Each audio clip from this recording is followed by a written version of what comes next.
ఇవి ఏనుగు తొండములుగా భావించి ఈ ఇరువైపులా ఇలా అనుకొని మనం ప్రార్థన చేసుకుంటూ నాకు ఈ రోజంతా శుభకరంగా లాభకరంగా ఉండాలి అని ఆ శ్రీకరిని వేడుకోవాలి.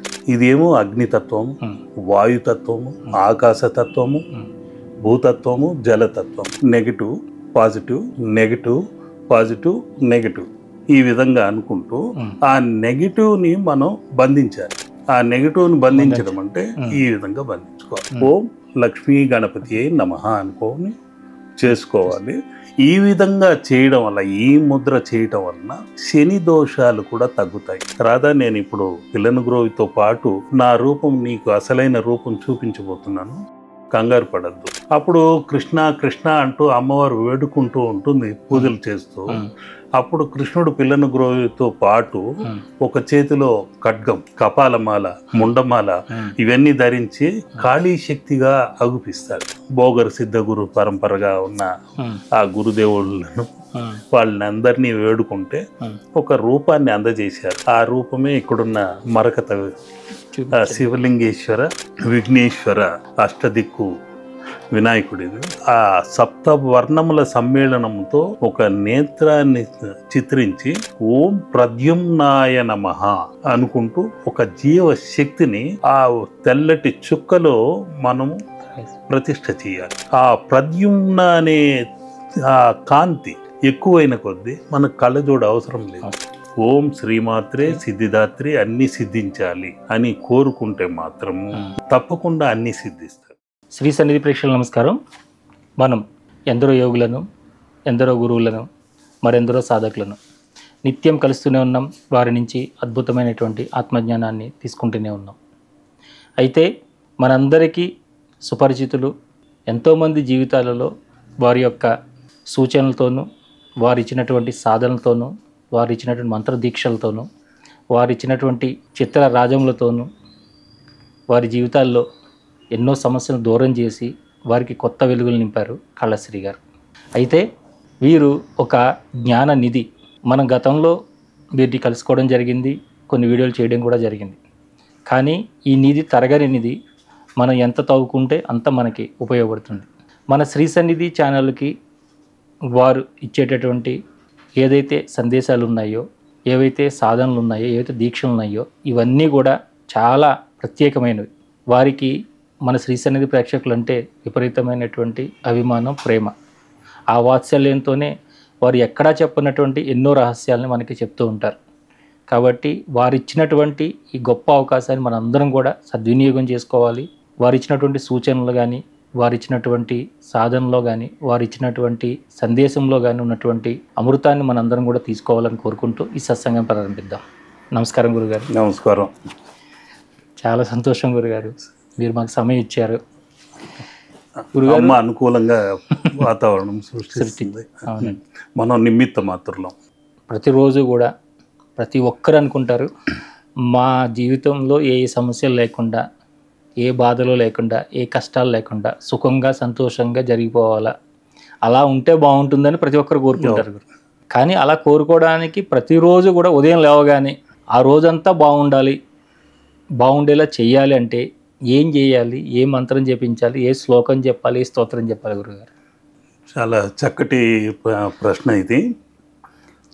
ప్రతి ఒక్కరూ ఉదయం లేచిన వెంటనే బ్రహ్మీ ముహూర్తంలో, ఇప్పుడైతే కొందరు 9 గంటలకో 10 గంటలకో నిద్ర లేవటం అలవాటైపోయింది. వాట్సాప్లు, చీటింగ్లు, చాటింగ్లు అని. ఆ రోజుల్లో అటువంటివి కాకుండా బ్రహ్మీ ముహూర్తంలో నిద్ర లేచి కరాగ్రే వసతి లక్ష్మి, కరమధ్యే సరస్వతి, కరమూలేతు గోవింద అంటూ ఆ అమ్మవారిని గౌరీ అనుకుంటూ ప్రార్థన చేసుకునేవాళ్ళు. త్రిశక్తులు మన చేతుల్లోనే ఉన్నాయి, మన కరములే శుభకరములు, లాభకరములు అనే విధంగా ఆ ముద్రలు కూడా కొన్ని గతంలో చెప్పడం జరిగింది. అవి ఈ కరి ముద్రతో ఇలా చేస్తున్నప్పుడు ఇవి ఏనుగు తొండములుగా భావించి మనం ఇలా అనుకుంటుంటే ఇది లాభకరి, ధనం అందుకునే కరం, అది శుభకరి. ఇదేమో సూర్యనాడికి సంబంధించింది, చంద్రనాడికి సంబంధించింది. ఈ ఇరువైపులా ఇలా అనుకొని మనం ప్రార్థన చేసుకుంటూ నాకు ఈ రోజంతా శుభకరంగా లాభకరంగా ఉండాలి అని ఆ శ్రీకరిని వేడుకోవాలి. శ్రీకరి అంటే లక్ష్మీదేవి, సిరుల తల్లి. అందరికీ కావాల్సింది ఈ రోజుల్లో ధనం. ఆ ధనలక్ష్మి, గజలక్ష్మి, అందుకని నేను ఏకంగా అమ్మవారు చేతి నుండి నాణ్యాలు పడుతున్నట్టు మళ్ళీ అటు ఇటు లాభకరి శుభకరి అనే గజముల్ని చిత్రించి అందజేస్తుంటారు. సహజంగా ఇదేంటంటే ప్రతి ఒక్కరికి లాభాన్ని ఆశిస్తుంటారు, ఏ వ్యాపారమైనా. అదేవిధంగా శుభములు కూడా కలగాలని కోరుకుంటూ ఉంటారు. ఇక లక్ష్మీదేవిని ఆరాధిస్తే మాత్రం సరిపోదు, మనం కూడా కృషి దానితో పాటు చేయాలి. కృషి ఉంటే మనుషులు ఋషులు అవుతారు, మహా ఋషులు అవుతారు అనేది. కాబట్టి ఈ లాభకరి శుభకరి ముద్రతో కనుక వారు ఉదయమే అనుకుంటూ ఆ బొటన వేళ్ళని ఇలా తీసుకొచ్చి మనం ఈ సంకేతంతో నాకు ఈ రోజంతా విజయవంతంగా ఉంటుంది అని మనం విక్టరీ ముద్రలాగా అనుకొని విజయ ముద్రగా భావిస్తూ ఇలా చేయటం వలన తప్పకుండా వారికి ఆ రోజంతా విజయవంతంగా ఉంటుంది, లాభకరంగా ఉంటుంది, శుభకరంగా ఉంటుంది. అదేవిధంగా మరొక ముద్ర, ప్రతి ఒక్కరికి ఈరోజు నిద్రలేచిన వెంటనే టెన్షన్తో ప్రారంభం. ఈరోజు ఎటువంటి నెగటివ్ సంభవాలు మనకు ఎదురు చూడాల్సి వస్తుందో, ఎటువంటి పరిణామాలు ఉంటాయో, ఏమవుతుందో, ఏ విధంగా ఎదుర్కోవాలో, అప్పులోడు కనిపిస్తే ఏ విధంగా తప్పించుకోవాలో, ఈ విధంగా కొందరు ఆలోచనలతోనే సందిగ్ధావస్థలో నిద్రలేస్తుంటారు. అటువంటి వారు ముఖ్యంగా చేయాల్సిన ఒక అతి ముఖ్యమైన సిద్ధ రహస్యమైన ఒక ముద్ర ఉంది. ఆ ముద్ర ఏంటంటే ఈ కరము, శుభకరము, లాభకరము, శ్రీకరం. అందుకనే మనం ఇలా ఆశీర్వాదం చేస్తుంటాం. ఆశీర్వచనములు చేసేటప్పుడు 72,000 నాడులు ప్రవహించి అనేక శక్తులు, పంచభూతముల యొక్క శక్తులు ప్రవహించి వారికి ఆశీస్సులు అందుతూ ఉంటుంది. ఈ రోజుల్లో షేక్ హ్యాండ్లు అవి ఇస్తుంటారు. అలా కాకుండా ఇరు చేతులని ఇలా జోడించి నమస్కారం అనే సంస్కారంతో వాళ్ళు ఇలా అన్నప్పుడు పాజిటివ్ నెగటివ్ ఏకమై ఒక విద్యుత్ శక్తి, ఆకర్షణ శక్తి పెరుగుతుంది. ఎదుటి వారి హృదయాల్లో కూడా మన నమస్కారము, మన సంస్కారాన్ని తెలియచేస్తూ మనకు మంచి చేయడానికి వారి ఆత్మలోని పరమాత్మ ఆస్కారం కల్పిస్తుంది. కాబట్టి ఈ ముద్రను, నమస్కార ముద్రతో ఎదుటి వారి దగ్గరికి వెళితే వారు మనకు అనుకూలంగా మారటము జరుగుతుంది. ముఖ్యంగా ఈ 5 వేళ్ళు పంచభూతములకు ప్రతీక, సంకేతం. ఇదేమో అగ్నితత్వము, వాయుతత్వము, ఆకాశతత్వము, భూతత్వము, జలతత్వము. ఈ పంచభూతములు మన చేతిలోనే ఉన్నాయి. కొందరికి ఏలినాటి శని ప్రభావం వచ్చింది, లేకుంటే ఇంకేదో అష్టమ శని ప్రభావం వలనో, 8వ తారీఖు పుట్టాననో, లేకుంటే ఉత్తరాభాద్రానో, పుష్యమి నక్షత్రమనో, అనురాధ నక్షత్రమనో, ఈ విధంగా శని దశలో మనం జన్మించాము, ఏమైనా జరిగిపోతుందేమో, ఆ రోజంతా బిక్కుబిక్కుమంటూనే మనోభీతితో ఉంటుంది. ఆ ఉండటం కాస్త తగ్గించుకొని పాజిటివ్ థింకింగ్తో ఉండాలి. ఇంతకు ఆ నెగిటివ్ థాట్స్ను తొక్కి పట్టడం ఎలా, దానికి ముఖ్యమైన ఒక ముద్ర ఈ విధంగా చేసుకుంటూ negative positive, negative positive, negative ఈ విధంగా అనుకుంటూ ఆ నెగిటివ్ని మనం బంధించాలి. ఆ నెగిటివ్ని బంధించడం అంటే ఈ విధంగా బంధించుకోవాలి.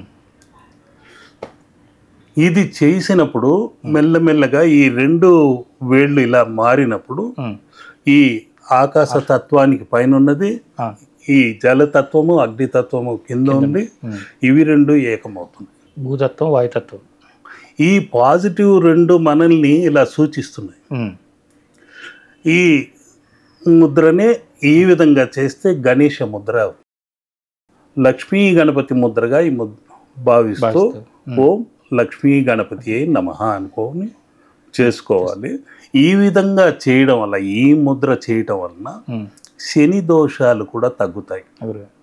విఘ్నేశ్వరుడిని, హనుమంతుడిని శనీశ్వరుడు పట్టకుండా వదిలేశాడు. కాబట్టి ఈ ముద్ర చేయటం వలన తప్పకుండా వాళ్ళకి శని దోష నివారణ కలిగి భయం, మనోభీతి ఇవన్నీ తగ్గి అన్నింటా విజయం చేకూరుతుంది. శుభకరంగా ఉంటుంది. ఆ రోజంతా లాభకరంగానూ ఉంటుంది. అవును. అవి చేసుకోవడం వలన, లక్ష్మీ గణపతి ఆరాధన చేసుకోవడం వలన వారికి అన్నింటా విజయం చేకూరుతుంది. విఘ్నాలు అన్నవి ఉండవు. అంటే ఈ లక్ష్మీ గణపతి అనేది ఎలాగొచ్చింది గురుగారు? అంటే మామూలుగా ఇప్పుడు కూడా సపరేట్గా ఉండాలి కదా, లక్ష్మికి గణపతి అన్ని రెండు కలిపి పెట్టడం అనేది. దానికి పురాణాల్లో ఒక్కొక్కరు ఒక్కొక్క విధంగా చెప్తుంటారు. గణపతి తోడ పైన అమ్మవారు కూర్చొని ఉంటుంది. కొన్ని ఆగమ శాస్త్ర ప్రకారం ప్రామాణికమైన ఆధారాలు ఒక రకంగా ఉన్నాయి, శిల్పశాస్త్ర ప్రకారం మరొక రకంగా ఉన్నాయి, ఆలయ శాస్త్ర ప్రకారం ఒక రకంగా ఉన్నాయి. అమ్మవారు అక్కడున్న అమ్మవారు శక్తి అని కొందరు శక్తి గణపతి అంటుంటారు, ఇంకొందరు లక్ష్మీ గణపతి అంటుంటారు.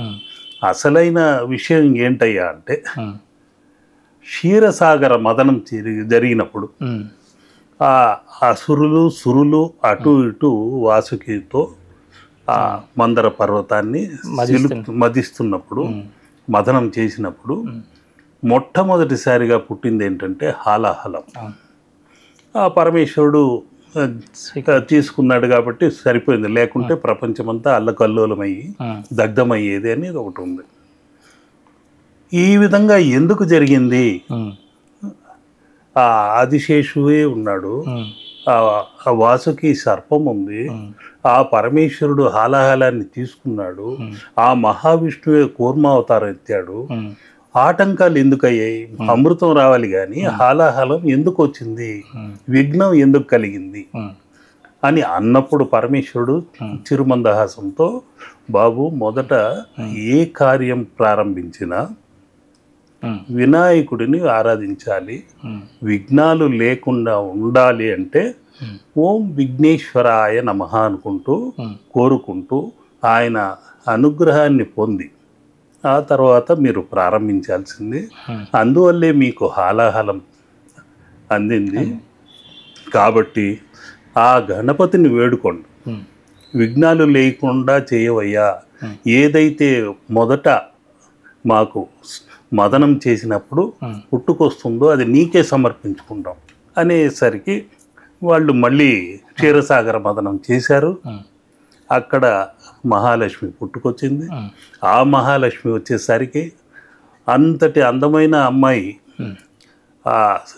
సరాసరి వచ్చేసరికి దేవతలందరూ ఇచ్చిన మాట ప్రకారం అసురులు కూడా ఒప్పుకోవడం జరిగింది. గణపతి నీవే తీసుకోవయ్యా, మొట్టమొదటిసారిగా ఏదైతే వస్తుందో ఆ అమ్మవారిని నీకే సమర్పిస్తున్నాం అన్నప్పుడు ఆయన తీసుకొచ్చి పుత్రికా సమానంగా తన తొడపైన కూర్చోబెట్టుకుంటాడు. ఏ తండ్రి అయినా అదే చేస్తుంటాడు. చివరికి ఆమె కూర్చున్న తర్వాత అమృతము వచ్చిన వెంటనే ఆ మోహిని అవతారంతో విష్ణువు అందరికీ పంచిపెట్టడం జరిగింది. దేవతలకు న్యాయం చేకూర్చాడు. ఇది ఆ న్యాయసమ్మతంగా విష్ణువు పంచిన విధానం చూసి గణపతి ఆనందంగా నవ్వుతూ, నీకు సరి అయిన పత్ని ఈ అమ్మాయి, ఈ లక్ష్మీదేవిని నీకే బహుమానంగా ఇస్తున్నాను అని ఇవ్వటము జరిగింది. ఇప్పుడు పుత్రికా సమానమే కదా అమ్మవారు. అటువంటి అమ్మవారిని ఆయన పత్నిగా స్వీకరించాడని అదొక పురాణ గాథ ఉంది. ఇది తమిళ సిద్ధాంతం ప్రకారం. కాబట్టి ఆ అమ్మవారి శక్తి లక్ష్మి ఆయనకు భార్య కాదు, కొందరు పొరబడుతుంటారు, పుత్రికా సమానురాలుగా అక్కడ ఉంది. అందుకని లక్ష్మీ గణపతి ఆ రోజు నుండి అలా పిలువబడుతున్నాడు. కొందరు శక్తి గణపతిగా ఆరాధిస్తుంటారు. అది సహజంగా శిల్పశాస్త్రాల్లో ఇంకొక తాంత్రిక విధానాల్లో ఇంకొక రకంగా కూడా ఉంది. ఆ శక్తి ముద్రతో ఆయన తొండము ఆ యోని దగ్గర నమస్కరిస్తున్నట్టు ఉంటుంది.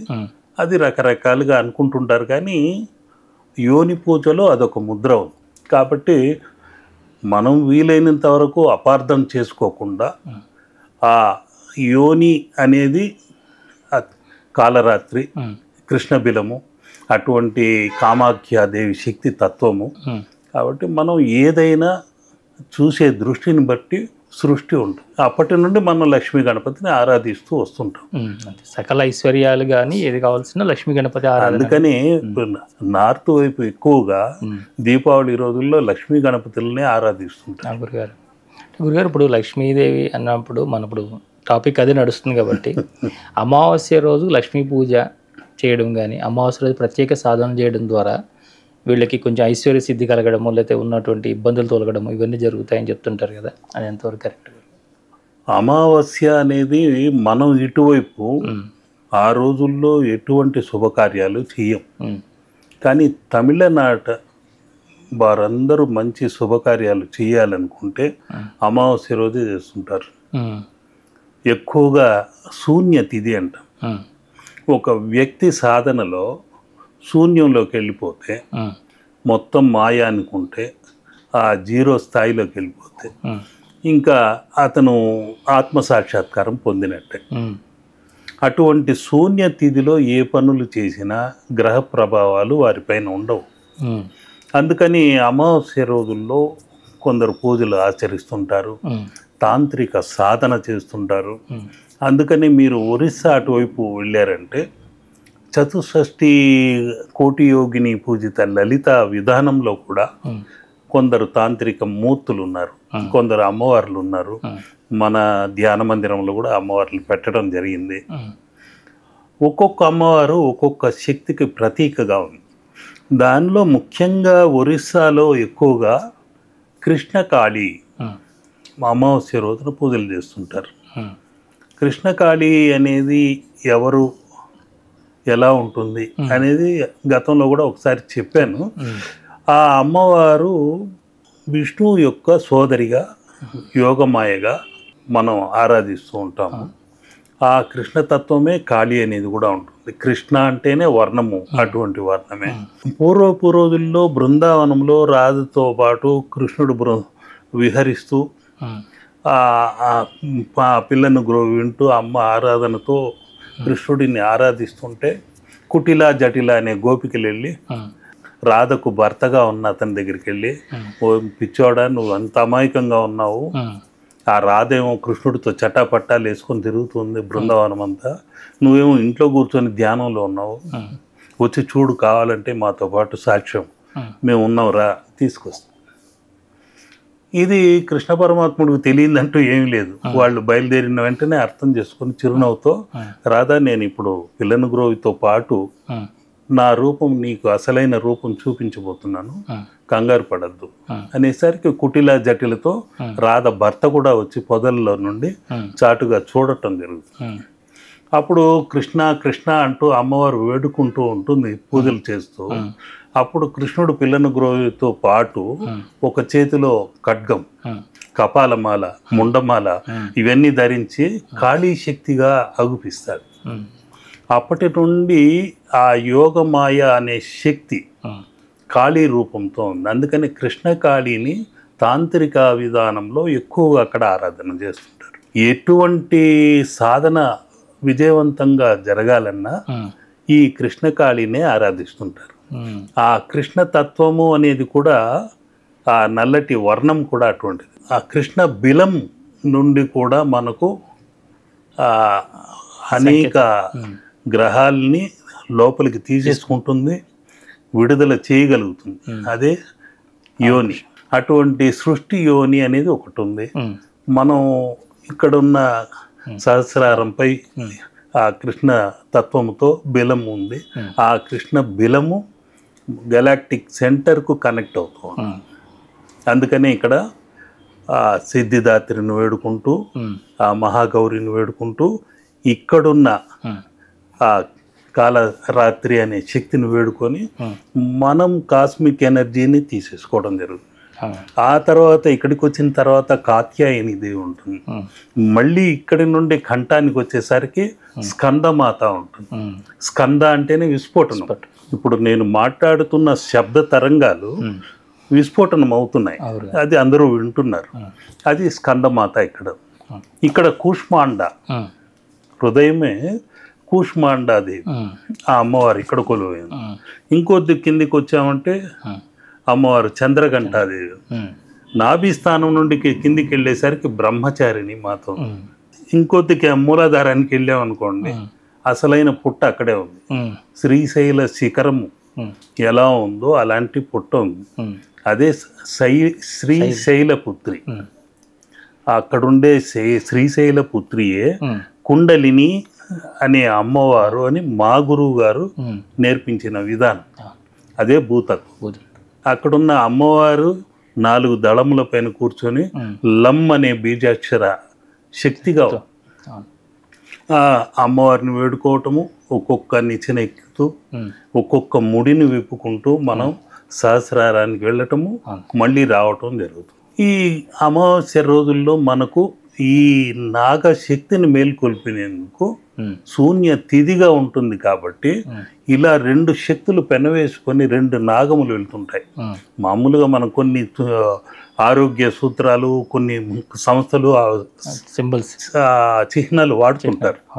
అవి ఇలా 2 పెనవేసుకొని 2 రెక్కలు కూడా ఉంటాయి ఆ మధ్యలోనున్న స్తంభమున.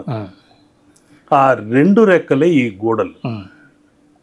ఆ పాములు పెనేసుకొని ఇలాగ వచ్చి ఇక్కడ ఏకమవుతుంటాయి ఈ కంఠస్థానములు. అటువంటి తత్వమే మధ్యనున్న ఆ స్తంభమే సుషుమ్నా నాడి.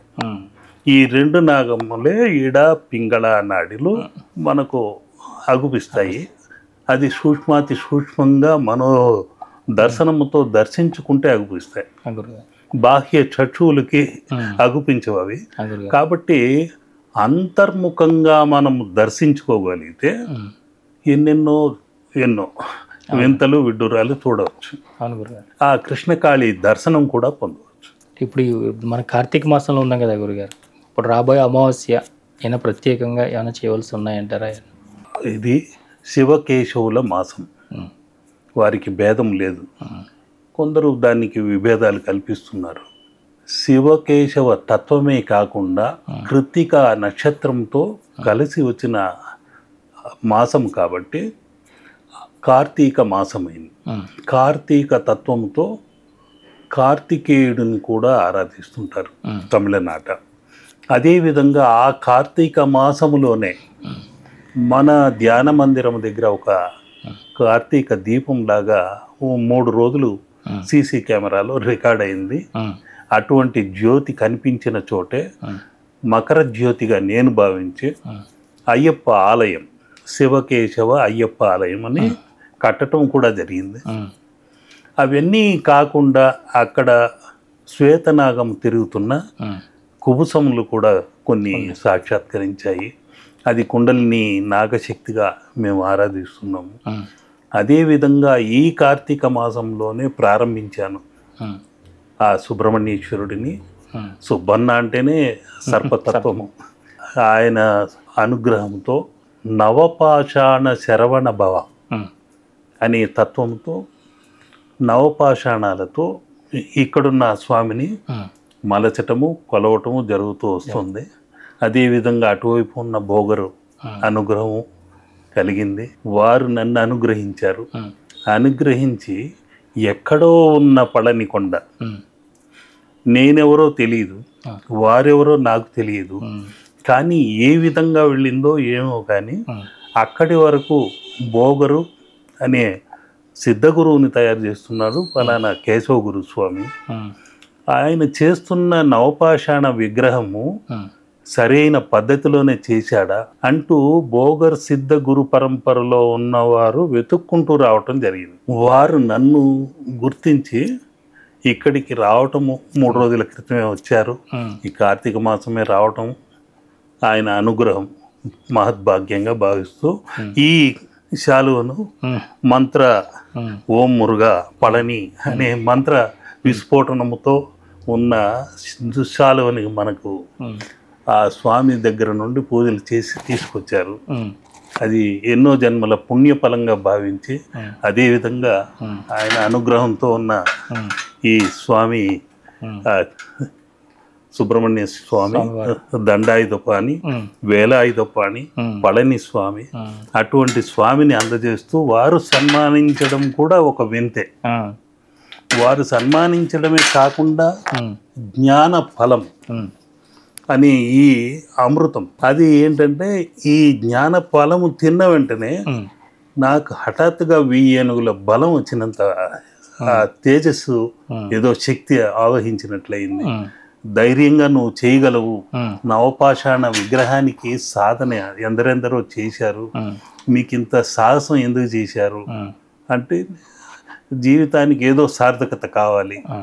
ఇన్ని 3,000,000 దేవతలను వేయగలిగే అనుగ్రహము ఆ దేవుడు ప్రసాదించినప్పుడు ఈ దేహం ఏముంది, మామూలు మట్టే. ఈ కట్టె ఎప్పటికైనా కాలేదే. కాబట్టి దాని గురించి నేను అనుకోలేదు, దాని గురించి చింతించడం లేదు. అదేవిధంగా ఈ సాలగ్రామ వెంకటరమణ శ్రవణ తత్వంతో ఉన్న ఈ స్వామిని కూడా చేయటం జరిగింది. మనం చెప్పిన వాక్కులన్నీ, శబ్ద తరంగాలన్నీ ఆయన శ్రవణానందంగా వింటూ కష్ట నష్టాలన్నింటినీ తీర్చాలని ఆయన సాలగ్రామ విగ్రహంగా చేస్తున్నాను. వారు వచ్చిన వారు మేము శైవులము, భోగర్ పరంపరలో ఉన్న వాళ్ళు చాలా వరకు సుబ్రహ్మణ్య స్వామి ఆరాధన చేస్తుంటారు. అలాగని కాకుండా అక్కడున్నది కూడా సుబ్రహ్మణ్య స్వామి లాంటి స్వామియే. వెంకటరమణ స్వామి, సుబ్రహ్మణ్య స్వామి ఇరువురు ఒకటే. అన్ని చోట్ల తలనీలాలు సమర్పిస్తుంటాము. అన్ని 6 క్షేత్రాల్లో తిరుచెందూరు నుండి తిరుత్తణి వరకు అన్ని చోట్ల లడ్డూలు ఇస్తుంటాం ప్రసాదంగా, తలనీలాలు తీసిస్తుంటారు. అదేవిధంగా ఇరువురు భార్యలు ఉన్నారు. అంతా అదే పోలికలతో ఉన్న స్వామి. కానీ రకరకాలుగా తిరుమల కొండపైన ఉన్న స్వామి గురించి 5 శక్తులుగా పురాతనం నుండి వస్తున్న ఓపెన్ సీక్రెట్ అది. అటువంటి దీనిలో నగ్న సత్యం కూడా ఒకానొక కాలంలో అమ్మవారు అన్నది. వెంకటేశ్వరి, వెంకటేశ్వరి సరిహద్దు పొలిమేర అమ్మవారుగా ఒకప్పుడు ఉండేదని రకరకాల ఉన్నాయి. కానీ ఈ స్వామికి వారు మాత్రము ఆ మంత్ర విస్ఫోటనం, ఆ స్వామిని గోవింద గోవింద అనుకుంటూ వాళ్ళు ఆ మంత్రోచ్చారణలతో ఆ స్వామికి ప్రాణ ప్రతిష్ఠ చేయడము, అదేవిధంగా హృదయ స్థానంలో నిత్యం ఓంకారం ప్రతిధ్వనించాలని ఆ దక్షిణావృత్తం శంఖం పెట్టడం జరిగింది. ఈ 3 భాగాలని వాళ్ళు చూసిన వెంటనే వారికి అనిపించిన విషయము, ఇదేదో త్రికోణాలు ఇవన్నీ ఉన్నాయి, లక్ష్మీ నరసింహ అన్నారు, ఇంకేదో శ్రీయంత్రాలు ఉన్నాయి, ఏంటేంటో ఉన్నాయి, ఏంటి అది అంటే ఇది కైలాసం శిరస్సు వరకు. ఒక మనిషికి 3 కుండలు ఉంటాయి. ఇదేమో కైలాసం, ఆకాశతత్వం, రుద్ర గ్రంథి. ఇక్కడి నుండి నాభి వరకు విష్ణు గ్రంథి, నాభి కింది నుండి బ్రహ్మ గ్రంథి. సృష్టి కార్యక్రమం అదే విధంగా జరుగుతుంటుంది. ఈ 3 గ్రంథులకు సంబంధించినవే ఇప్పుడు అన్ని జీవ ప్రతిష్ఠ చేయడం జరిగింది. జీవ ప్రతిష్ఠ వేరు, ప్రాణ ప్రతిష్ఠ వేరు. ప్రాణ ప్రతిష్ఠ సంపూర్ణ విగ్రహం అయిన తర్వాత జలాదివాసం 45 రోజులు, ధాన్యాదివాసం 45 రోజులు, ఔషధి వాసం 45 రోజులు, ఇలా రకరకాలుగా చేసుకుంటూ వెళ్ళిపోతుంటారు. దానికేమో నిత్యము ధూపదీప ఆరాధనలు, హారతులు ఉండాలి. నేను అలా కాకుండా అందరూ స్పర్శించేలాగా, ఎవరైనా ఆరాధన చేసుకునేలాగా, ఆయన చెవిని పట్టుకొని స్వామి నా విన్నపం విను అంటూ అక్కడ విన్నపించుకునేలాగా అందరూ స్పర్శామూర్తిగా పెడుతున్నాము. అందుకనే వాయు ప్రతిష్ఠ అనే పద్ధతిలో అక్కడుండే మూర్తులు అందరినీ తయారు చేస్తున్నా. ఆ స్వామి నన్ను అనుగ్రహించి ఎక్కడో ఉన్న భోగరు శిష్య పరంపరను పంపడము, వారు కరెక్ట్గా 6గురే రావటము, ఆ 6 క్షేత్రాల నుండి వచ్చారేమో అనిపించింది. నాకు తమిళం వచ్చు కాబట్టి వారు ఆనందంగా మాట్లాడారు. నేను పెరిగిందంతా సుబ్రహ్మణ్య స్వామి ఆలయంలోనే. చిన్న వయసులో అగస్తీశ్వర ఆలయము, అక్కడ సుబ్రహ్మణ్య స్వామి దగ్గరే చదువుకునేవాళ్ళం, ఆడుకునేవాళ్ళం. అన్నీ బడి గుడి పక్కనే ఉండేవి. అవన్నీ జరుగుతున్న రోజుల్లో సాధన కూడా విచిత్రంగా జరిగేది. అటువంటి చోట నుండి నేను ఉద్యోగానికి వెళ్ళాల్సి వచ్చింది చెన్నై. అక్కడ ఒక పళని ఉంది, దాన్ని వడపళని అంటారు.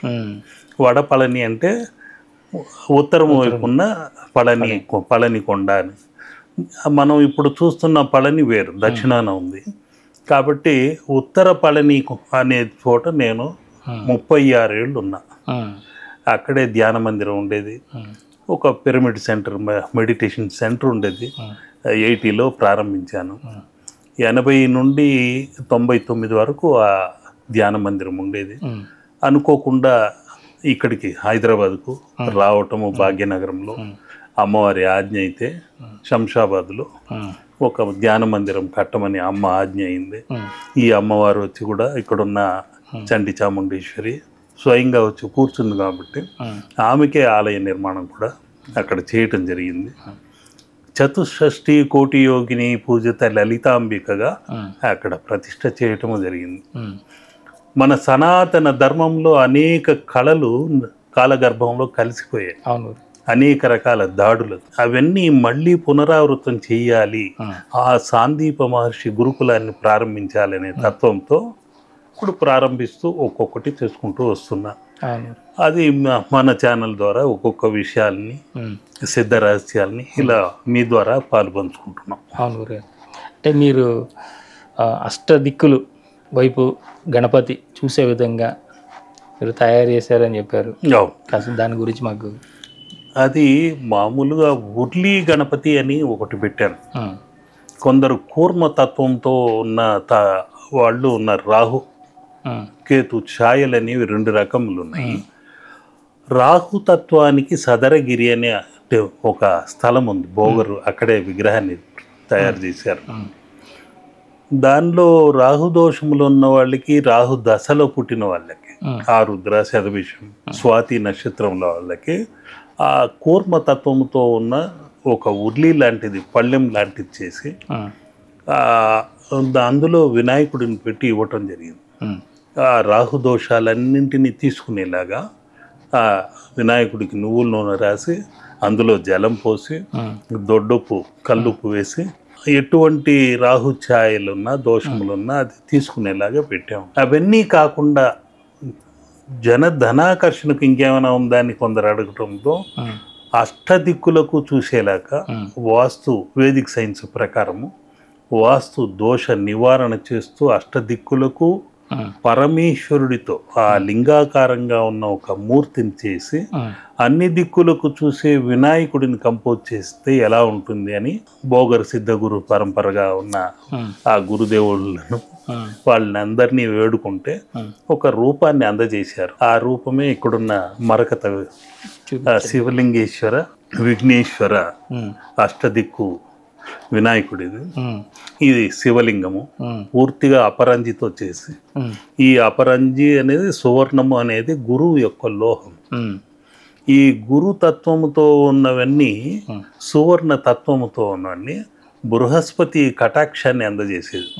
ఇంట్లో ఒక శుభకార్యం జరగాలన్నా, కళ్యాణం జరగాలన్నా గురుబలం ఉందా అని మొదట అడుగుతున్నాం. అటువంటి గురుబలం ఇచ్చేదే ఇక్కడున్న సువర్ణ చిత్రాలు. ఈ చిత్రాలన్నీ అవే. మనం ఆ సువర్ణ చిత్రాలు పూర్వం జమీందారులు, రాజులు ఇలాంటి వాళ్ళే కొలిచేవారు. ఇప్పుడు మనీ వాల్యూ తగ్గింది కాబట్టి ఇప్పుడు ప్రతి ఒక్కరూ ఇళ్లల్లో పెట్టడం మొదలుపెట్టారు. ఒక్కొక్కరు ఒక్కొక్క చిత్రాన్ని వారి నక్షత్రానికి తగ్గట్టు, వారి సంఖ్యాశాస్త్రానికి తగ్గట్టు అవన్నీ తీసుకెళ్ళడం జరుగుతుంది. అదేవిధంగా నేను చిత్రించే చిత్రాలు కూడా ఉదాహరణకి హస్త నక్షత్రం వాళ్ళు అనుకోండి, వాళ్ళు వినాయకుడిని పెట్టి ఆరాధన చేసుకోవాలి. పునర్వసు నక్షత్రం రామచంద్రమూర్తిని పెట్టి ఆరాధన చేసుకోండి. శ్రవణ నక్షత్రము ఈ వెంకటేశ్వరుని పెట్టి ఆరాధన చేసుకోండి. ఈ విధంగా వాళ్ళకి ఒక్కొక్క రకంగా ఒక్కొక్క దేవతామూర్తి సంఖ్యాపరంగా కూడా వాళ్ళకి చెప్పి ఇస్తుంటాను. ఇక్కడున్న అమ్మవారి దగ్గర స్వయంభూ అమ్మవారు కాబట్టి ఆ అమ్మ అనుగ్రహం కూడా కలగాలని వాళ్ళ గోత్ర నక్షత్రాలకి పూజలు చేసి అందిస్తుంటాను. తీసుకున్న వాళ్ళందరూ లక్షణంగా ఉన్నారు. అదేవిధంగా ఈ మరకత గణపతి అన్ని దిక్కులకు చూస్తున్నట్టుగా గణేశ్వరుడు, విఘ్నేశ్వరుడు, పరమేశ్వరుడు ఈ విధంగా లింగాకారంలో చేయటం జరిగింది. ఈ ఇంట్లో ఉన్నందువల్ల మహాశక్తివంతమైన మరకతము అంటేనే బుధుడి యొక్క ప్రభావం. ఆ బుధుడు వ్యాపారి, అవును. ధనాకర్షణ కారకుడు. అటువంటి మరకతంతో చేయటం వలన, ఈ సువర్ణము ఉండటం వలన అన్ని దిక్కుల నుండి వచ్చే శని ఛాయలన్నింటినీ అడ్డుకుంటుందనే సంకల్పంతో ఇచ్చాను. అందరికీ మంచి ఫలితాలు వచ్చాయి. ఒక నెల రోజుల్లోనే ఫలితాలు కనిపించాయి. కొందరికి గ్రహరీత్యా వాళ్ళు చేసుకున్న పూర్వ జన్మ కర్మానుసారం కొన్ని ఫలితాలు ఆలస్యంగా రావచ్చు. ఇది పెట్టిన వెంటనే పైనుండి ధనవర్షం కురుస్తుందనో, ఎడతెరప లేకుండా ధనము వర్షంలా పడుతుందనో నేను చెప్పను.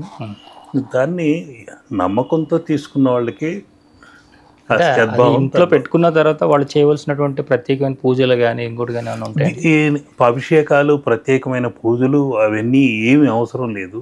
కొందరు పొరపడుతుంటారు, అయ్యా అంగుళం మాత్రమే పెట్టాలంటుంటారు విగ్రహం, మీరేమో ఇంతంత పెద్ద ఇస్తున్నారు అని. అది పూర్వపు రోజుల్లో అంగుళమైనా కూడా ప్రాణ ప్రతిష్ఠ చేసి ఆరాధన చేసుకునేవాళ్ళు. ఆ రోజుల్లో స్త్రీలకు పూజ గదే ముఖ్యమైన స్థానంగా ఉండిపోయింది. ఒకటి వంటగది, లేకుంటే పూజ గది. కాబట్టి వాళ్ళు ఆ నిష్ఠానియమంతో రోజు తప్పకుండా ధూపదీప ఆరాధనలు చేసుకుంటూ ఉండేవాడు.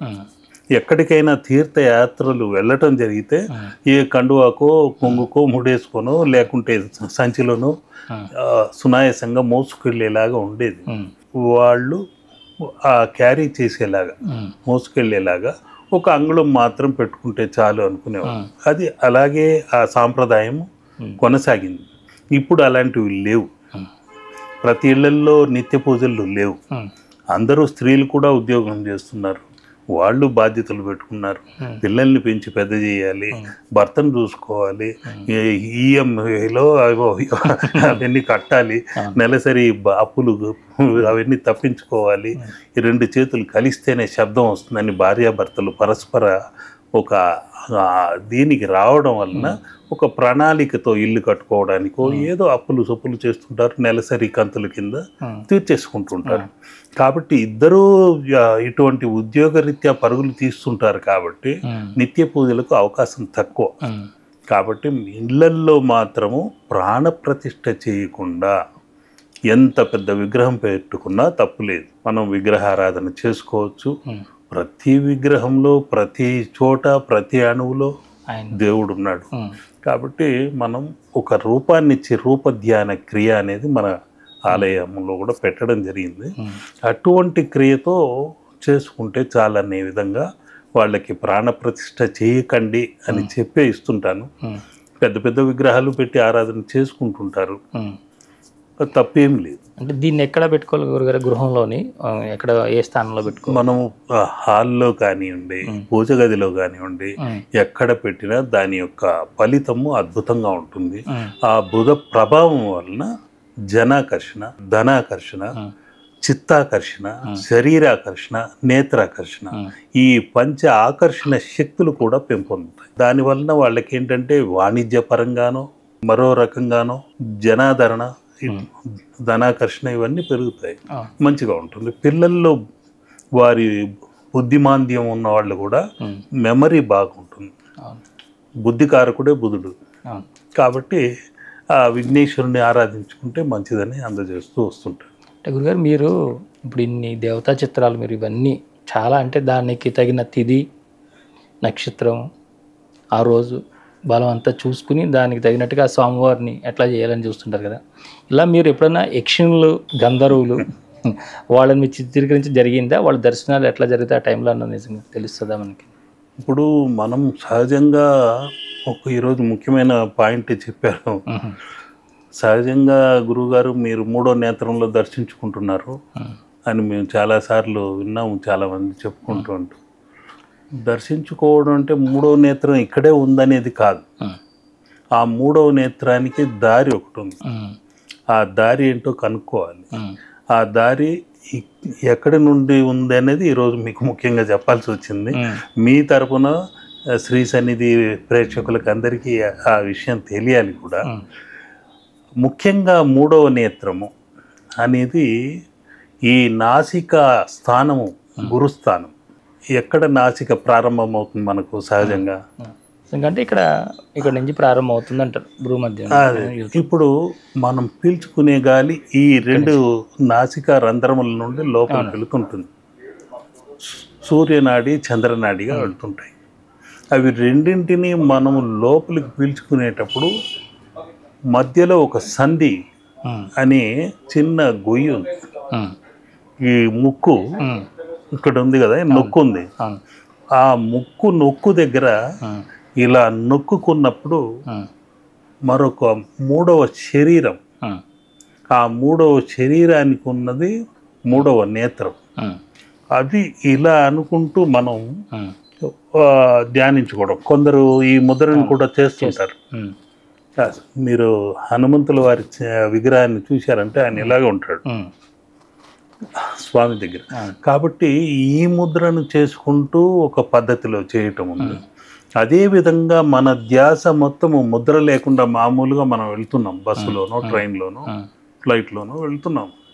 అప్పుడు ఈ ముద్ర చేసుకుంటూ ఉంటే ఏదో వీడికి ఏదో జలుబు ఉందేమో అనుకుంటారు.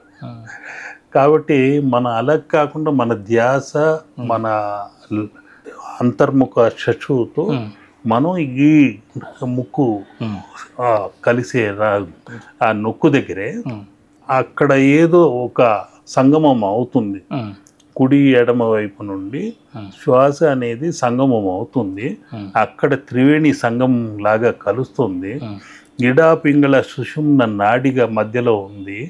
అక్కడి నుండి మన అంతర్చక్షు ఈ తిలకం వరకు ఉంది అనుకుంటూ మనం దర్శించుకుంటూ ఒక సిద్ధయోగిని, ఒక పరమేశ్వరుడును, ఒక అమ్మవారిను, లేకుంటే ఇంకెవరినో ఇంత మనోహరంగా, ఇంత ముగ్ధ మనోహరంగా ఉంది. ఆ అమ్మ పెదవులు, ఆ అమ్మ కళ్ళు అన్నీ ఒక సౌందర్య లహరి అని అవి అనుకుంటేనే చాలు, అక్షర రూపాలే మన ముందు కదులాడుతాయి. కాబట్టి ఒక్కొక్కరు ఒక్కొక్క మూర్తి అత్యంత అద్భుతంగా చిరుమందహాసముతో, ఆ కరుణా కటాక్ష వీక్షణముతో, ఆ అర్ధనిమిలిత నేత్రాల్లో నుండి ఒక వింత కాంతి మనపై ప్రసరిస్తున్నట్టు ఉండాలి అనేది ఆ చిత్రీకరణ జరిగేటప్పుడు ఇంద్రధనస్సులోని రంగులన్నింటినీ తీసుకొని మనం అందులో పెట్టాలి. ఆ నేత్ర శక్తి వేసేటప్పుడు కూడా ఆ 7 రంగుల్ని కలగలిపి కొందరు నల్లగా ఏదో పూసి రంగు పూసి దానికి ఒక తెల్లటి చుక్క పెట్టేస్తుంటారు. అలా కాకుండా ఆ సప్త వర్ణముల సమ్మేళనంతో ఒక నేత్రాన్ని చిత్రించి ఓం ప్రద్యుమ్నాయ నమః అనుకుంటూ ఒక జీవ శక్తిని ఆ తెల్లటి చుక్కలో మనము ప్రతిష్ఠ చేయాలి. ఆ ప్రద్యుమ్న అనే ఆ కాంతి ఎక్కువైన కొద్దీ మనకు కళ్ళజోడు అవసరం లేదు. ఎన్నేళ్ళైనా కళ్ళజోడు అవసరం లేదు. ఎంతటి చిన్నటి అక్షరాలైనా చదవచ్చు. నేను ఈనాటికి కళ్ళజోడు వాడలేదు ఆ స్వామి అనుగ్రహం వలన. సూక్ష్మాతి సూక్ష్మమైన లైన్లు స్టాంప్ సైజులో కూడా చిత్రీకరించి సూక్ష్మ సుదర్శన రామాయణము అనేది చిత్రించడం జరిగింది. దానికి ప్రణబ్ ముఖర్జీ గారి సన్మానం కూడా జరిగింది. ఆ రాష్ట్రపతి పురస్కారం కూడా అందుకోవడం జరిగింది. అటువంటి సూక్ష్మ సుదర్శన రామాయణమే కాకుండా చాలా చిత్రాలు చిత్రించేటప్పుడు కూడా సూక్ష్మమైన దాన్ని అందంగా రావాలనే తపన తపస్సు మనలో ఉండాలి. అది ఎక్కడైతే ఆ చిత్రం కొలువై ఉంటుందో రామదర్బార్, ఆ ఇంట్లో రామరాజ్యంలాగా ఉండాలి. అందరూ అన్యోన్యంగా ఉండాలి. ధన ధాన్యాదులతో తొలతూగాలి. ఇట్లా మనం సంకల్ప బలంతో చిత్రించడం వలన తీసుకున్న వాళ్ళకి మంచి జరుగుతుంది, మనకు మంచి జరుగుతుంది. యద్భావం తద్భవతి. ఇందాక నేను అడిగింది ఏంటంటే గురుగారు, యక్షులు అంటే ఎక్కడ కూడా దొరకవు కదా, అలాంటివి మీరు ఏదైనా చేస్తుంటాను. ఎందుకంటే యక్ష పురుషుడు ఎవరంటే కుబేరుడే. మనకి ఎక్కడైతే నిధులంతా ఉంటాయో ఖచ్చితంగా అక్కడల్లా యక్షులు ఉంటారు. హిందూపూర్లో ఒక కుబేర ప్రతిష్ఠ చేశారు. 3 అడుగుల ఎత్తులో కేవలం పసుపు హరిద్రంతో మాత్రమే గట్టిపరుస్తూ అందులో గుమ్మడికాయ, కొబ్బరికాయ, నిమ్మకాయ ఇటువంటివి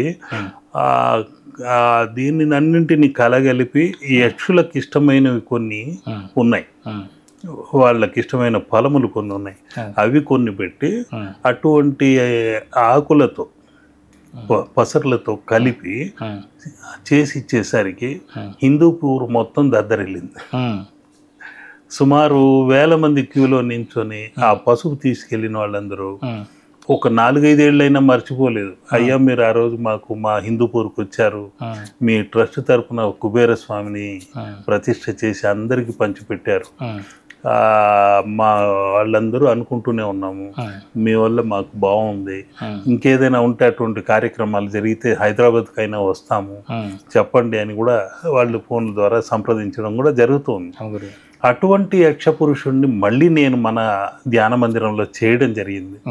చేసిన వెంటనే వాళ్ళు కాసేపు వాళ్ళ విద్యలు ప్రదర్శించారు. ఉన్నట్టుండి కరెంటు పోవటము, మళ్ళీ రావటము, అందరిని భయపెట్టడము, మళ్ళీ ఏదో శబ్దాలు రావటము, పూనకాలు రావటము, ఇటువంటివన్నీ అందరినీ ఆవహించటము, ఇవన్నీ చేసేసరికి భయపడిపోయి కొంత ఆటంకమైన నేను మాత్రం ఆ కార్యక్రమం ఆపకుండా చీకట్లోనే 9 గంటల వరకు చేస్తూనే ఉన్నాను. పూర్తయిన తర్వాత ఆయన శిరస్సున ఒక కూష్మాండ దీపం పెట్టి ఆరాధన చేసి ఆ తర్వాత ఆ పసుపుని అందరికీ పంచిచ్చారు. అది చాలామంది తీసుకున్న తర్వాత ఆ కుబేర కుంకుమగా పచ్చటి వర్ణంలో చేసి ఇచ్చాను. కుబేర కుంకుమగా తీసుకున్న వాళ్ళకి అందరికీ వెంటనే ఆ సర్పదోషాలు తొలగిపోవటం, ఆ యక్ష పురుషుల అనుగ్రహం కలగటం. అటు ఇటు ఆయనకు ఒక 2 ద్వారపాలకులు ఉంటారు, పద్మ, శంఖ అని.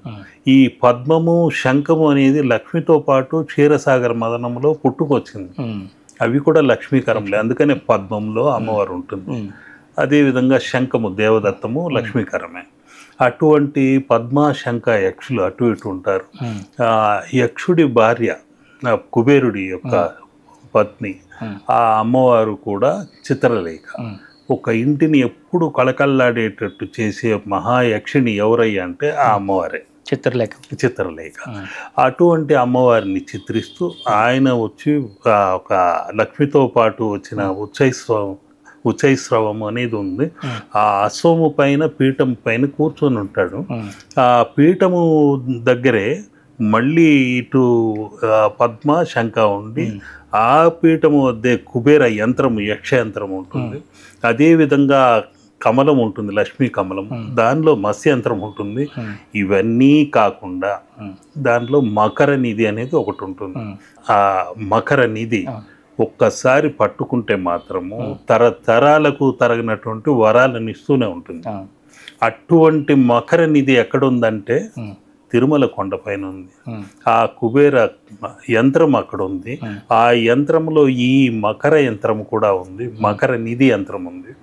నిత్యము ఆగనటువంటి సంపద వచ్చి చేరుతూనే ఉంటుంది, ఆగకుండా పడుతూనే ఉంటుంది, చేరుతూనే ఉంటుంది, అది ఆగదు. అది ఒక సముద్రం. ఆ విధంగా రావాలనే ఉద్దేశంతో తిరువనంతపురంకి వెళ్ళి స్టడీ చేశారు. ఇదే విధంగా సాలగ్రామ విగ్రహాలు 2 ఉన్నాయి. తిరువనంతపురంలో అనంత సంపద ఉంది, ఆ అనంత పద్మనాభుడి దగ్గర. తిరుమల కొండ సాలగ్రామ విగ్రహము. అటువంటి సాలగ్రామ విగ్రహం మనం ఎందుకు చేయకూడదు అని యక్షుల్ని కోరుకుంటూ ఆరాధన చేస్తే నువ్వు సాలగ్రామ విగ్రహం చేయగలవు అని వారు భుజం తట్టారు. ఆ ధైర్యంతో చేసేద్దాం అనుకున్నాను, కానీ గండకి నదికి వెళ్ళాలి, నేపాల్కి వెళ్ళాలి అని నాకు వచ్చి రాని హిందీలో మాట్లాడి గందరగోళం అవటం ఎందుకని నేను డ్రాప్ అయిపోయాను. వెళ్ళలేదు తల్లి అని ఈ అమ్మవారి దగ్గర క్షమాపణ చెప్పుకుంటే ఉన్నట్టుండి ఎవరో ఒక మహానుభావుడు వచ్చాడు, నేపాల్ నుండి వచ్చాను, గండకి నది నుండి వచ్చాను, లేలో అంటూ ఏదో కొన్ని సాలగ్రామాలన్నీ తెచ్చి నింపేశాడు. ఆ సాలగ్రామాలే అమ్మవారు పంపించిందని అతను చెప్పి, ఏదో మీకు జోబులు ఎంత ఉంటే అంత ఇవ్వండి అన్నాడు. 10,000 అన్నాను, నా దగ్గర ఉన్నది. ఆ 10,000 ఇవ్వండి అన్నాడు. గండకి నది నుండి ఇక్కడికి మోసుకు రావడానికి ఛార్జీలు ఎంత అయింది, లగేజీలు ఎంత అయింది, 3 గన్ని బ్యాగులు తెచ్చాడు. నిజంగానే అమ్మవారు పంపించింది అనుకొని ఆ సాలగ్రామాలతో ఈ విగ్రహం చేస్తున్నాను. ఈ వెంకటరమణ దోష నివారణ వెంకటరమణ గోవిందుడిగా మన ఆలయంలో కూడా త్వరలో ప్రతిష్ఠ జరుగుతుంది. ముఖ్యమైన యక్షుడు ఆయన ఒక్కడే. సర్పదోషాలు తొలగాలన్నా కూడా ఆయన ఒక్కడే. ఎందుకంటే ఆయన చేతిలో పెంపుడు జంతువు ముంగీస ఉంది. ముంగిస అంట. అందుకని ముంగీస ముద్ర, నకులీ ముద్ర అంటాం. ఈ ముద్రను చేయడం వలన ఆ నకులీ ముద్రని ఇలా నోట్లు లెక్కిస్తున్నట్టు చేస్తుంటే అనంతమైన సంపద మనకు కలుగుతుంది అనేది ఒక ముద్రా శాస్త్రంలో ఉంది. దాన్ని కుబేర ముద్ర అని కూడా. కుబేర ముద్ర, నకులీ ముద్ర అంటుంటాము. మనం ఈ 3 వేళ్లతోనే ముఖ్యమైన పనులు చేస్తాం. ఆకాశ ప్రతీక, వాయు, అగ్ని.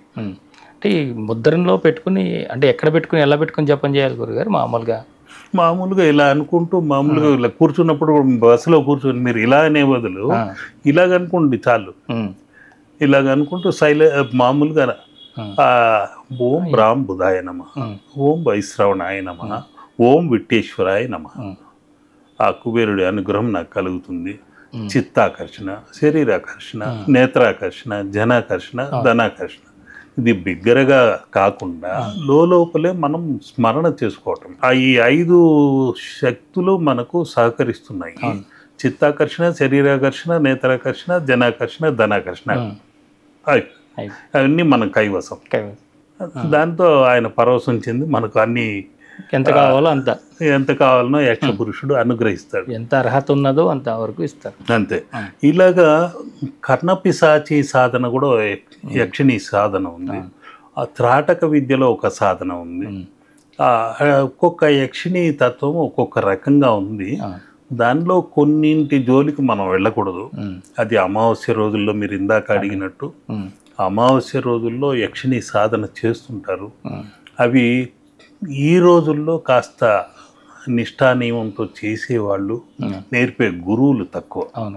రకరకాల తంత్ర గురువులు, మంత్ర గురువులు, శూద్ర గురువులు, ధన గురువులు, కార్పొరేట్ గురువులు వచ్చేసారు. మా రోజుల్లో అప్పుడు చిన్న వయసులో నిజమైన గురువులు ఉండేవారు. నిజమైన త్రాటక విద్య నేర్పించేవారు. నిజమైన భూ సమాధి యోగా నేర్పించేవారు. మేము 3 గంటలు 4 గంటల సేపు భూమి లోపల ఉండవలసి వచ్చేది. మా గురువు గారు అయితే ఏకంగా 9 రోజులు గోతిలోనే ఉండిపోయి పైన ఒక ట్రాక్టర్ మట్టి కప్పేసి కూర్చునే వాళ్ళం ఏడుస్తూ. ఆయన బయటపడేంత వరకు ఆలోచనలో ఉండేవాళ్ళం. మళ్ళీ దివ్య తేజస్సుతో ఆయన వచ్చేవాడు. అటువంటి గురువు మాకు దొరకటం మా అదృష్టము. ఆయనే మాకు తిరుపతిలో రాజలక్ష్మి గారని ఆ అమ్మవారిని కూడా పరిచయం చేశారు. ఆమె ఆలయ సందర్శన కూడా మొన్న జరిగింది. మళ్ళీ వెళ్ళాము. బాగా మంచిగా కట్టారు కూడా. అక్కడున్న ఫోటోలు అన్నింటినీ సేకరించాను కూడా. ఒక పుస్తకం తయారవుతుంది, ఒక గ్రంథంగా. దాన్ని నా సిద్ధ అనుభవాలతో కొన్ని 9 గ్రంథాలు విడుదలవుతాయి త్వరలో. అది మీ ద్వారానే చేయిద్దాం. ఆవిడ గాల్లో లేచేవారు, ఆవిడ లావిటేషన్ చేసేవారు. నేను ప్రత్యక్షంగా చూశాను. ఏదో మాయలు, మంత్రాలు, జిమిక్కులు కాకుండా, ఇంద్రజాల విద్యలు కాకుండా నిజమైన యోగిని. ఆమె ఒక బహదూర్ ఫ్యామిలీ కుటుంబం నుండే వచ్చింది. ఆమె మంచి నాట్యకారిణి కూడా, మంచి కళాకారిణి. అటువంటి దీనిలో ఉంటూ ఆధ్యాత్మిక సాధనలో రావటం కూడా గొప్ప విషయం. ఆ రోజుల్లో కృష్ణ భగవానుడుగా ఆరాధించబడ్డ తారక రామారావు గారు కూడా ఆమెను కలవటం జరిగింది. ఆ అమ్మను వెతుక్కుంటూ మేము వెళ్ళటము, మా గురువు గారు తీసుకెళ్ళి పరిచయం చేయటం. అక్కడి నుండి పిచ్చివాళ్ళారా, నాకు కాదు, ఆ తిరుమల కొండపైన కొంగనారు అనే సిద్ధయోగి ఉన్నాడు, ఆ సమాధిని దర్శించుకోండి అంటే, అది ఎక్కడుందో తెలియదు కానీ ఉన్నాడు అక్కడ క్షేత్రంలో. కాబట్టి అక్కడికి వెళ్ళినప్పుడల్లా కొంగనారు ధ్యానం చేసుకోండి అని. మళ్ళీ నారాయణవనంలో ఆ సొరకాయల తాత ఉన్నారు, ఆ తాత దగ్గర వెళ్ళి కూర్చో, జీవ సమాధి దగ్గర అనే. ఇట్లా అమ్మవారు ఒక శక్తి స్వరూపుని. ఆ అమ్మవారిని చూస్తే నాకు కాళీమాత గుర్తొచ్చేది. అమ్మను ఇలా చూసుకుంటూ మొక్కేవాళ్ళం. ఆ విధంగా అమ్మ అనుగ్రహంతో సొరకాయల తాత పరిచయం జరిగింది. ఈనాటికి అప్పున్నాను. ఆయన చిత్రం కూడా వేసి మన ఆలయంలో పెట్టాలి. ఆయన 2 సార్లు ఇప్పుడు మన శిష్యుల ద్వారానే హెచ్చరించాడు, నువ్వు చిత్రించకపోతే నేనే వచ్చి కూర్చుంటానని. ఈ విధంగా చిత్ర రూపంలో వచ్చి కూర్చున్నాడు కూడా ఎదురుగా. ఆ చిత్రానికి అడ్డుగా పెట్టుకున్నాడు. అనుకోకుండా తీసి పక్కన పెట్టినా మళ్ళీ మా శిష్యుడు తీసుకుపోయి అక్కడ ఈరోజు పెట్టాడు. కాబట్టి ఆయన త్వరలో ఆయనది కూడా చిత్ర శిల్పం తయారవుతుంది. ఈ పతంజలి, పాంబాటి సిద్ధరని. మొన్న కార్తీక పౌర్ణమి రోజు ఆరుద్ర నక్షత్రం ఉన్న రోజున మన ఆది శంకరాచార్యులు మరో శంకర అవతారము కాలడిలో పుట్టి కాలి నడకన హిమాలయాల వరకు వెళ్ళి దేశ నలుమూలల పీఠాలని స్థాపించిన సిద్ధ పురుషుడు. అటువంటి స్వామిని ఈరోజు కార్తీక మాసంలో చేసే భాగ్యం కూడా కలిగింది. ఆయన్ని కూడా ప్రారంభించాను. ఇంకా ఒక్కొక్క కార్యక్రమం వీలున్నప్పుడల్లా చేస్తూ వస్తున్నా. ఈ దేహం ఉన్నంత లోపు, ఈ కట్టె ఉన్నంత లోపు ఇటువంటి విగ్రహ స్థాపనలు ఎన్నో చేసి మనం చిరంజీవులుగా ఉండాలనేది కాదు, శాశ్వతంగా మానవాళికి లోక కళ్యాణం చేయాలనే సదుద్దేశంతో ఒక అలా ధ్యాన మందిరం కూడా చేస్తున్నాను. మీరు వినే ఉంటారు ఈ మధ్యకాలంలో లోక కళ్యాణం కోసం వెంకటేశ్వర స్వామిని ఒక ఆయన చేసి అందరికీ ధనం కూడా పంచిపెడుతూ ఇచ్చేస్తున్నారు. కానీ కొందరు పాప ఆయనకు పేరు ఏం పెట్టారు అయ్యా అంటే తిక్కస్వామి అని పెట్టారు. కాబట్టి అది విన్నప్పుడు ఆ వీడియోల పైన పేర్లు చూసినప్పుడు బాధేస్తుంది. అతని తిక్కకు ఒక లెక్క ఉంది,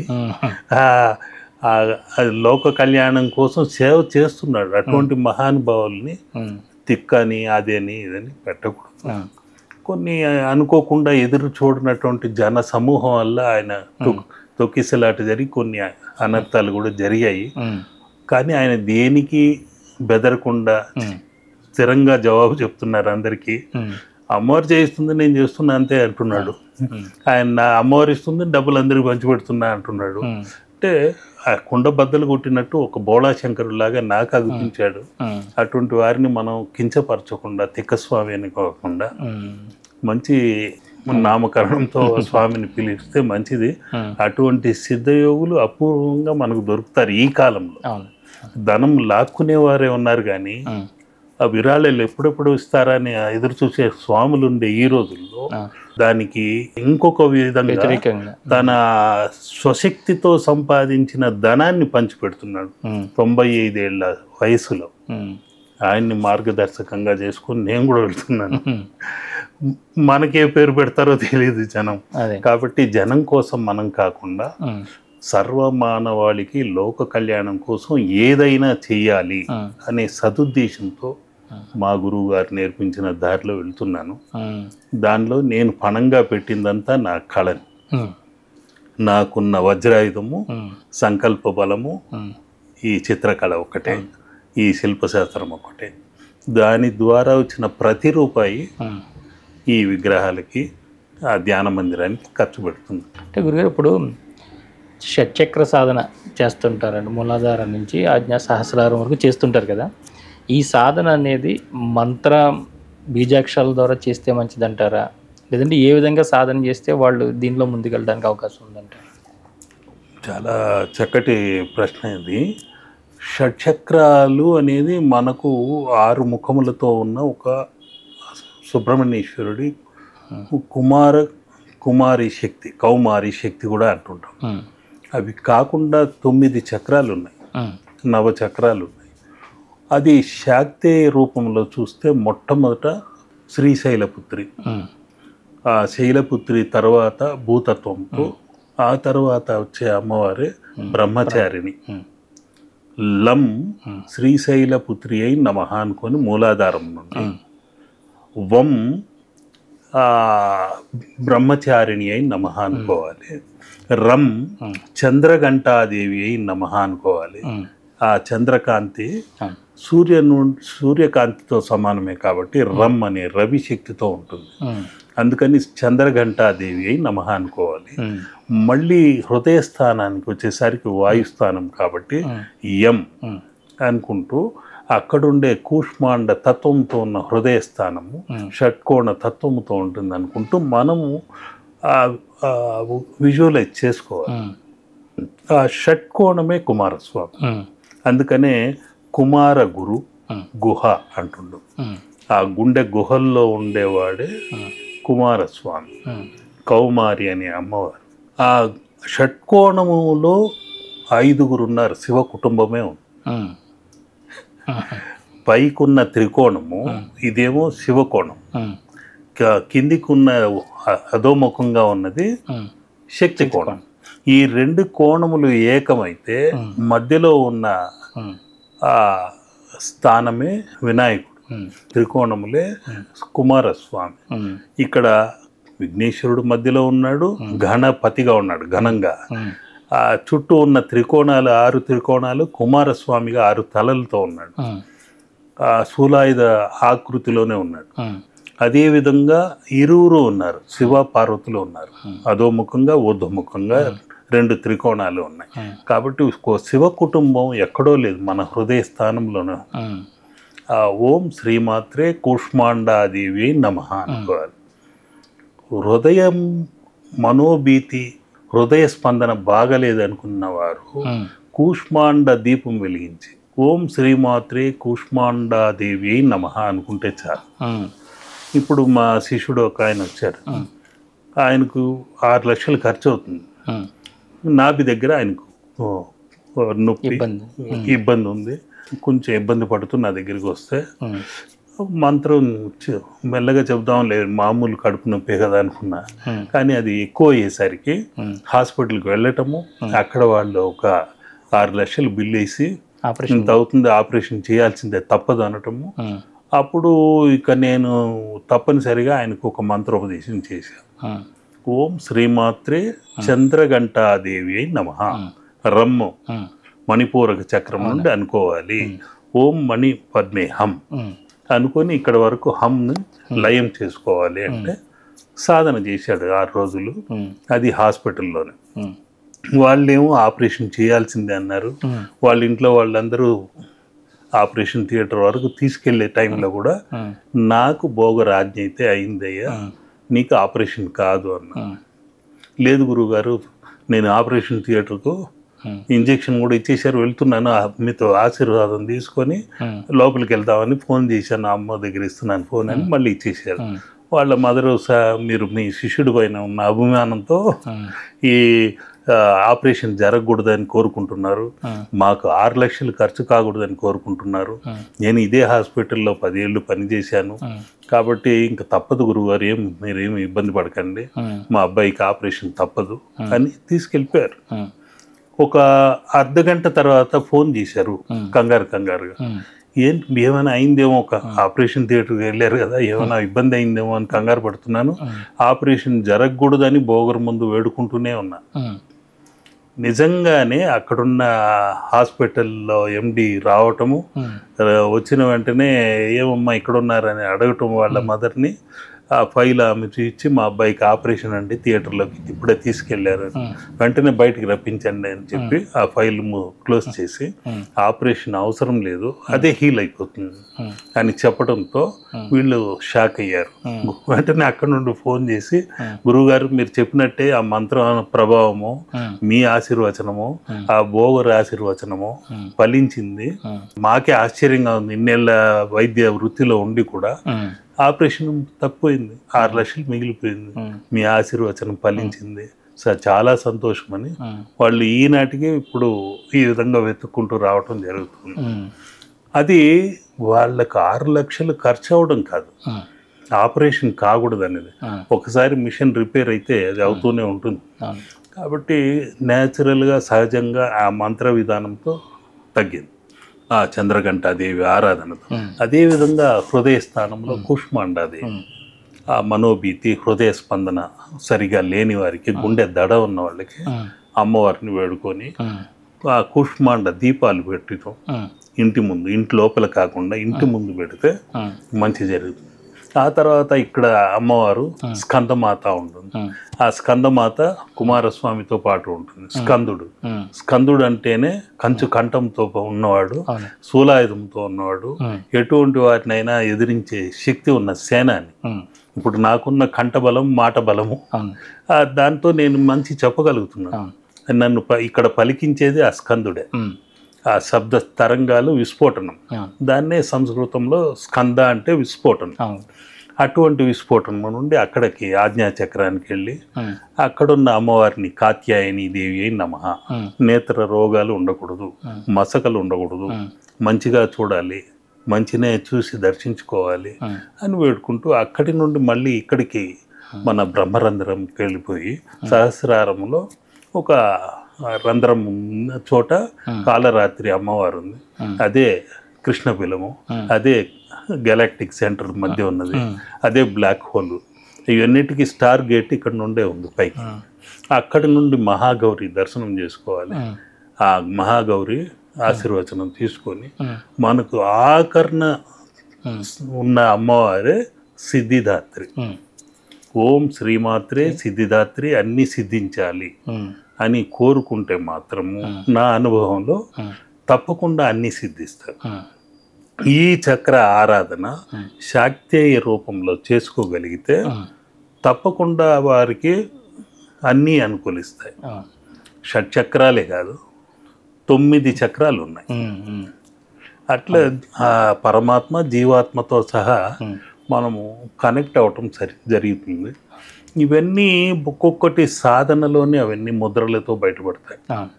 ఇప్పుడు లమ్ అన్నప్పుడు భూతత్వమైన ముద్ర ఇలా చేసుకోవాలి, వమ్ అన్నప్పుడు జలతత్వమైన ముద్రతో చేసుకోవాలి, రమ్ అన్నప్పుడు మళ్ళీ ఉంగరపు వేలుతో ఇలా కలిపి ఆ సూర్యనారాయణను అనుకోవాలి. రం రవ్యే నమః, వం వరుణాయ నమః, లం లంబోదరాయ నమః. ఇలా ఒక్కొక్క పంచభూత తత్వానికి కనెక్ట్ అవ్వాలి. ఇక ఇక్కడ హృదయ స్థానానికి వాయువు, ఓం వాయులింగేశ్వరాయ నమః అనుకోవటం. మళ్ళీ ఇక్కడికి వచ్చిన తర్వాత ఆకాశతత్వం, అది ఆకాశతత్వం ముద్ర వేసుకోవాలి. ఇలా ఈ ముద్రలతో చేసుకున్న మానసిక పూజలు చేసుకున్న షట్చక్రాలు తేజోవంతంగా ఉంటాయి. అన్నింటా వాళ్ళకి విజయం కలగాలంటే ఈ పంచభూతేశ్వర తత్వముతో కనెక్ట్ అయిపోవాలి. మనకు మొదటి లమ్ అనే చోట భూతత్వం కాబట్టి ఏకాంబరేశ్వరునికి తలుచుకోండి సరిపోతుంది. వమ్ అనే చోట జంబుకేశ్వరం కాబట్టి ఓం జంబుకేశ్వరాయ నమః అనుకోండి. రమ్ అనే చోట అరుణాచలేశ్వరాయ నమః అనుకోవాలి. వాయుస్థానానికి వెళ్ళినప్పుడు వాయులింగేశ్వరాయ నమః అని కాళహస్తీశ్వరుని మనసులో ఊహించుకుంటే అద్భుతంగా ఆయన శ్వాస నిశ్వాసాలతో ఉన్న ఏకైక శివలింగము అదొక్కటే, ప్రపంచంలో ఇంకేది లేదు. ఇంకా అక్కడి నుండి చిదంబరేశ్వరం, ఇదంతా ఆకాశతత్వమే. కంఠం నుండి హం శం ఓం అంటూ ఆ చిదంబరేశ్వరుణ్ణి అనుకుంటే అత్యద్భుతమైన ఫలితాలు కూడా మన పంచభూతాలు మన ఆధీనంలోకి వస్తాయి, అనుకున్నవి జరిగి తీరుతాయి. ఇవన్నీ సనాతన ధర్మంలో మనకు తెలియకుండా కొన్ని ఇంకా చాలా ఉన్నాయి. సనాతన ధర్మంలో గుంజీలు తీయడం కూడా ఒక సైంటిఫిక్ ఇది ఉంది. ఎందుకంటే మామూలుగా విఘ్నేశ్వరుడు మీరు తమిళనాడు ఎక్కువ చూశారంటే ఈ చెవుల్ని ఇలా పట్టేసుకొని ఇలా కొట్టుకుంటూ ఉంటారు.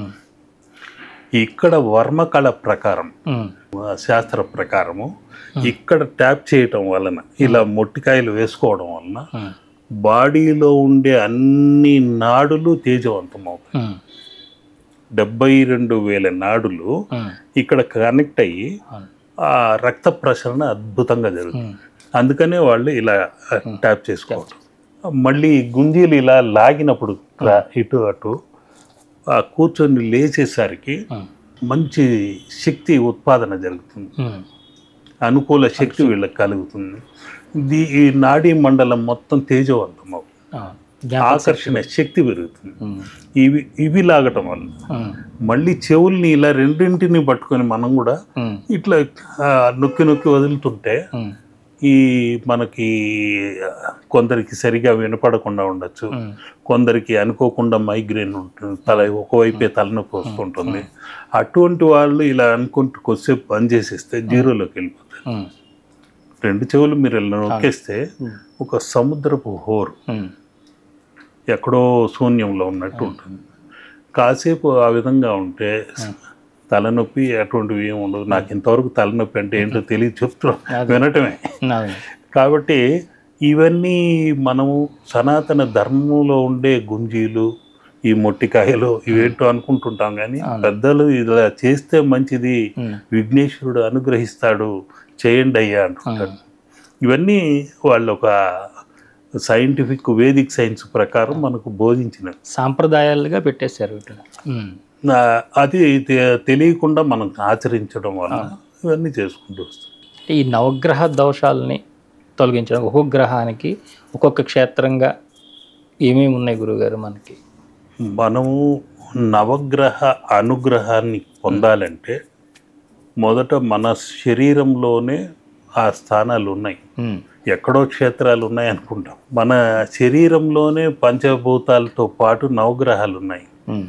ఇది శుక్ర స్థానం, గురుస్థానం బృహస్పతి. ఇరు గురువుల్ని ఇలా కలిపితే జ్ఞానముద్ర అయిపోయింది. ఒకరేమో అసుర గురువు, ఒకరు దేవగురు. ఈ విధంగా ఉంటారు. అదేవిధంగా ఇదేమో ఆకాశ తత్వము, శని భగవానుడి అనుగ్రహం ఉన్న స్థానము. ఇక్కడున్నదేమో సూర్యస్థానం, ఇదేమో బుధస్థానం, చంద్రస్థానం, కుజస్థానం. ఇవి రెండు. ఈ నవగ్రహ అనుగ్రహం కలగాలంటే మనము పూర్వం ఇలా భజనలు చేసేవాళ్ళం, ఇలా చప్పట్లు కొట్టేవాళ్ళము, భజనలు చేసేవాళ్ళం. ఈ ఎంత మోగితే, ఎంత శబ్ద తరంగాలు ఎక్కువైతే ఆ ఇంట్లో నవగ్రహ దోషాలు అంటూ ఉండవు. ఏదో మనము ఓం ఆదిత్యాయ చ సోమాయ మంగళాయ బుధాయ గురు శుక్ర శనిభ్యశ్చ రాహువే కేతువే నమః అనేసాం అనుకోండి, అయిపోయింది. ఈ రోజుతో నవగ్రహ దోషాలన్నీ పోయినాయి అనుకో. మంత్ర విధానంతో పాటు తంత్ర విధానము ఇవి చేయాలి. ఇప్పుడు మంత్ర విధానము రాముడి కాలంతో పోయింది, తంత్ర విధానము కృష్ణుడి కాలంతోనే అయిపోయింది. ఇప్పుడు జరిగేది యంత్ర విధానం. మనం యంత్రాల్లా మారిపోయాం. ఈ యంత్రలోకం నుండి బయటపడలేం. ప్రతి ఒక్కరి చేతిలో ఫోన్లు ఉన్నాయి. నలుగురు కలిస్తే ముచ్చట్లు ఏవో చెప్పుకునేవాళ్ళు, అవన్నీ పోయినాయి. ఇప్పుడు ఎవరికి వారే యమునా తీరే, ఎవరికి వారు ఒంటరి వారే. నలుగురు ఉంటే నలుగురు చేతిలోనూ ఫోన్లు ఇలా చూసుకుంటూ కూర్చోవటమే తప్ప ఎవరు ఐక్యతతో లేరు. ఒక్కొక్క యంత్రం లాగా మారిపోయారు. ఇప్పుడు మనం ఇక్కడికి రావాలన్నా వాహనం యంత్రం కావాలి, మాట్లాడాలన్నా యంత్రం కావాలి. ఇవన్నీ యంత్ర యుగంతో ఉన్నాం కాబట్టి అటువంటి యంత్రతత్వమైనవి అక్షయ పాత్ర అని నేను ఇస్తుంటాను. ఆ అక్షయ పాత్రలో కొన్ని యంత్రాలు కూడా పెట్టి 18 ధాతువులు పెట్టిస్తుంటాను. అష్టధాతు శూలాయుధం. ఆ అష్టధాతు శూలాయుధంలో పంచధాతు అణువులు ఉన్నాయి. అది వేదిక్ సైన్స్ ప్రకారం అవన్నింటినీ సేకరించి ఇంద్రజాలము, మహేంద్రజాలం అనే మూలికలు వేసి, దానిలో దక్షిణావృత్తము వేసి, దానిలో గురువింద గింజ, మెర్క్యూరీ, రుద్రాక్ష, ఇటువంటివన్నీ క్వాడ్జు, ఇటువంటివన్నీ వేసి ఈ నవగ్రహ అనుగ్రహము కలిగే మేకు ఒకటి ఉంది పంచలోహ తత్వంతో. ఆ మేకును వేసి, యంత్రాన్ని వేసి, ఇవన్నీ 18 రకములైన పవిత్ర ధాతువులు వేసి ఇస్తున్నాం. అది పెట్టిన వెంటనే ఇలా అనుకుంటే దానిలో ఉండే ఆ చిన్న చిప్పు చెప్పాను చూడండి, అష్టధాతు శూలాయుధము. మన సెల్ ఫోన్లో ఉన్నది చిన్న ప్లాస్టిక్ ముక్క, దానిపైన ఏదో ఒక చిన్న రాగి తీగల్లా ఉంటాయి. కానీ ఈ అష్టధాతు సమేతంగా పంచధాతు ఉంది. ఆ చిన్న ముక్కని ఇలా పెట్టుకొని చేతిలో ఆ అక్షయపాత్ర నుండి తీసి ఎక్కడో అమెరికాలో ఉన్న అబ్బాయికో లేకుంటే తండ్రికో చెల్లెలకో కూతురికో వాళ్ళకి మంచి జరగాలి అని కోరుకుంటే, ఆఫ్టర్ ఆల్ మనిషి చేసిన చిన్న ఫోన్కి అంత శక్తి ఉన్నప్పుడు ఈ యంత్రంలో మహత్తరమైన శక్తి ఉంటుంది. ఒక్క క్షణంలో వాళ్ళు అక్కడ లేచి కూర్చొని మాట్లాడడం జరిగింది. ఏంటో నాకు ఉత్తేజంగా ఉంది గురువు గారు అన్నారు. అంటే ఇక్కడ పెట్టుకున్న వెంటనే ఆ విధంగా శక్తి తరంగాలు ఇక్కడ నుండి వెళ్ళిపోతున్నాయి. కాబట్టి ఇవన్నీ మనం ఆరాధనాపూర్వకంగా ఒక బిలీఫ్ ఇస్ రిలీఫ్ అంటాం, ఒక నమ్మకం అనే సంకల్పంతో చేయగలిగితే అన్ని ఫలిస్తాయి, నవగ్రహ అనుగ్రహము కలుగుతాయి. అదేవిధంగా మామూలుగా ఆదిత్య నారాయణుడిని ఆరోగ్య భాగ్య సూర్య నారాయణాయ నమః అనుకుంటూ ఆదివారం రోజు గోధుమలు దానం చేయవచ్చు, సోమవారం రోజు బియ్యం దానం చేయవచ్చు, మంగళవారం కందులు, బుధవారం రోజు పెసలు, గురువారం రోజు ఆయనకి ఇష్టమైన శనగలు, తెల్ల శనగలు, కాబూలి చెన్న అంటారు, అటువంటివి చేయొచ్చు. బొబ్బర్లు ఇవ్వచ్చు శుక్రవారము, శనివారం నువ్వులు ఇవ్వచ్చు. ఈ విధంగా ఒక్కొక్క గ్రహానికి సంబంధించిన ధాన్యాలు ఉన్నాయి మనకు. మన అదృష్టం మన భారతదేశంలో పుట్టడం వల్ల ఇవన్నీ తెలుస్తున్నాయి. దానిలో ఉన్న రహస్యం ఏంటంటే ఆ గ్రహాలకు సంబంధించిన ధాన్యములు అవి, ఆ వర్ణములు మనకు తెలుసు. కాబట్టి మనకు ఆ రాతి యుగం నుండి ఈనాటి వరకు వేదిక్ సైన్స్ భగవంతుడు ఇక్కడే దిగి వచ్చి మనకు అందించాడు. సంస్కృతం అనే భాషని ఇచ్చాడు ప్రపంచం మొత్తానికి. పితృ అంటే మనమే మాట్లాడగలిగేవాళ్ళం. వాళ్లకు తండ్రి నియమనాలు సంబోధించడానికి కూడా తెలియని రోజులు. వాళ్ళు ఆ పితృ కాస్త ఫాదర్ అన్నాడు. మనం మాతృ అంటే అది పలకలేక మదర్ అన్నాడు. బాతృ బ్రదర్ అన్నాడు. గ్రాసము అంటే వాడు గ్రాస్ అన్నాడు. అంతే కదా. ఇవన్నీ కవ్వు అంటే గోవు అంటు, మనం గోవు అంటే వాడు కవ్వు అన్నాడు. ఇట్లా పలకలేక వాళ్లకు ఆ విధంగా కొన్ని పెట్టుకున్నారు. ఇప్పుడు మనం ఏఎం పిఎం అనేది కూడా ఇక్కడ నుండి వెళ్ళినవే. సండే మండే సాటర్డే వరకు ఇక్కడ నుండి గ్రహాల నుండి వాళ్ళు తీసుకున్నది. వాళ్ళకి ఆ గ్రహాల పేర్లు కూడా తెలియవు, అవి వాడుతున్నారు. ఆరోహణ మార్తాండ, సూర్యుడు పైకి ఉదయించడాన్ని ఆరోహణ మార్తాండని వాళ్ళు ఏఎం అని పెట్టాడు. పతన మార్తాండ సూర్యాస్తమయం, సూర్యుడు పతనం చెందడం, దానిని పిఎంగా చేశారు. ఇట్లా అన్నీ ఇక్కడి నుండి పోయిన నిధి. అటువంటి నిధిని మనం కోల్పోతున్నాం. అటువంటి వేదిక్ సైన్స్ని వదిలించుకుని మనం ఎక్కడెక్కడో పరుగులు తీస్తున్నాం. ఇక్కడే ఉండి ఇవన్నీ సాధించుకోవాలి, చెయ్యాలి. ఇంకా చాలా మీ దగ్గర కూర్చుంటే ఇంకా రోజంతా అందరికీ అన్నీ మీ లోపల ఉన్నటువంటి రహస్యాలన్నీ ఇచ్చేసేయాలి, అందరినీ గొప్ప సాధకులుగా చేయాలని నాకు ఉంటుంది ఎప్పుడు కూడా. ఇట్లాంటి సమయంలో కూడా మీరు మాకు ఈ సమయాన్ని ఇచ్చారు, చాలా విలువైన విషయాలు తెలియజేశారు. మీరు అనుకున్నటువంటి అబోగర్ తొందరగానే మా అందరికీ దర్శనం ఇవ్వాలి. అలాగే ఆ సాలగ్రామ వెంకటేశ్వర స్వామి వారి యొక్క దర్శనము, వారి ప్రతిష్ట అన్నీ కూడా జరిగి దానికి మా శ్రీ సన్నిధి ప్రేక్షకులందరికీ కూడా మీరు అవకాశం కల్పిస్తారు వారి దర్శనానికి, వారి యొక్క అనుగ్రహం పొందడానికి అని కోరుకుంటూ. తప్పకుండా శుభం. ఈ కార్తీక మాసంలోనే 1,000,000 ఒత్తులతో దీపోత్సవం చేయాలని సంకల్పం ఉంది.